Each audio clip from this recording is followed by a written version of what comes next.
Rabbit, my friends, it's been a while. This is Stephanie McCullough of Sofia Financial, coming back at you with my monthly dose of financial good luck. When I was a kid, my friends and I somehow picked up this superstition that if rabbit were the first words out of your mouth on the first day of the month, you would have good luck. So that's my intention with these videos for you, giving you a little mini dose of financial good luck. And today I'm inspired by a quote from James Clear from his book Atomic Habits, which is a really great book. So on social media a few weeks ago, he posted a quote. It says, "When scientists analyze people who appear to have tremendous self-control, it turns out that these individuals aren't all that different from those who are struggling. Instead, disciplined people are better at structuring their lives in a way that does not require heroic willpower and self-control." So, and then he says, in other words, they spend less time in tempting situations. I love this idea of structure, and in fact, it ties into a free webinar that I'm giving this evening with the American Physicians Institute. I will link to this in the show notes or in the comments below. But what we're calling this webinar is the top 5 habits for financial independence, what they don't teach you at school.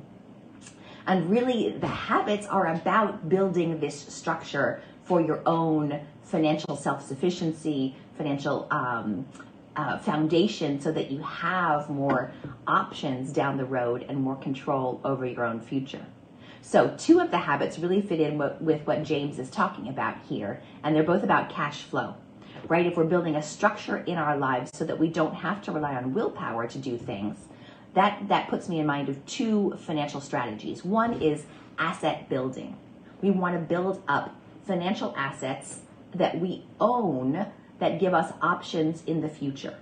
So that, when we look at our balance sheet, the stuff we own and the stuff we owe, we want to have a positive net worth. We want to have assets, things that we can trade in for money to do the things we want to and need to in the future. So automating our asset building is things like signing up for your 401k plan if you're fortunate enough to have one at work. The nice thing about a 401k plan is that it's invisible. Once you sign up, it just automatically goes from your paycheck. You get to the point where you don't even know that the money's coming out. You don't notice it, and an asset is building up there for you. But what a lot of people fail to do is do that same strategy themselves in other structures. You don't have to do it just with a retirement plan. You can do it with your emergency fund. Automate putting a certain amount of money into a savings account for, the rainy days.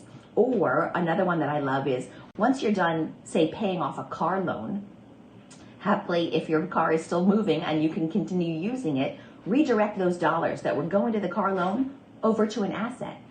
Send them over to a savings account so that you've got it for the next car.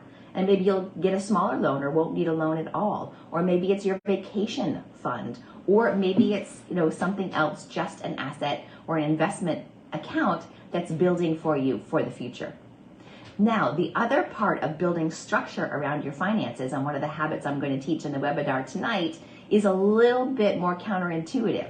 So the building assets is on the, cash inflow, on building up an asset for yourself. But we also want to look at the cash outflow, right? Our spending.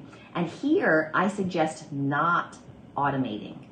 We live in a world where money is invisible and everything's on subscription, and we don't even realize where our dollars are all going.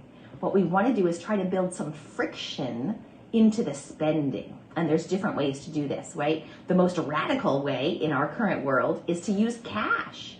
Force yourself to use cash. Then you're actually physically handing over something of value in order to get what you want. And it gives you that moment to think about it. You're pulling out your wallet, you're pulling out your cash. Oh, wait, do I really want to be spending this money? But there's other ways to do it too, right? Trying to take things off auto. Now, I don't want you to get late fees, right? We want to make sure that you're paying the minimums and all of that. But if you can build in some rules for yourself, perhaps. Anything over $100, I'm going to wait 24 hours before I spend it. Or, every time I spend money on something as a treat for me, I'm going to put an equivalent amount into my investment account. That's another way to build in some friction from your spending. So again, James Clear, I think he's got great thoughts here. Don't rely on willpower. Build some structure around your financial life. And these are habits that can set you up well for the future. I wish you all the very best of financial good luck this month, and I'll talk to you later.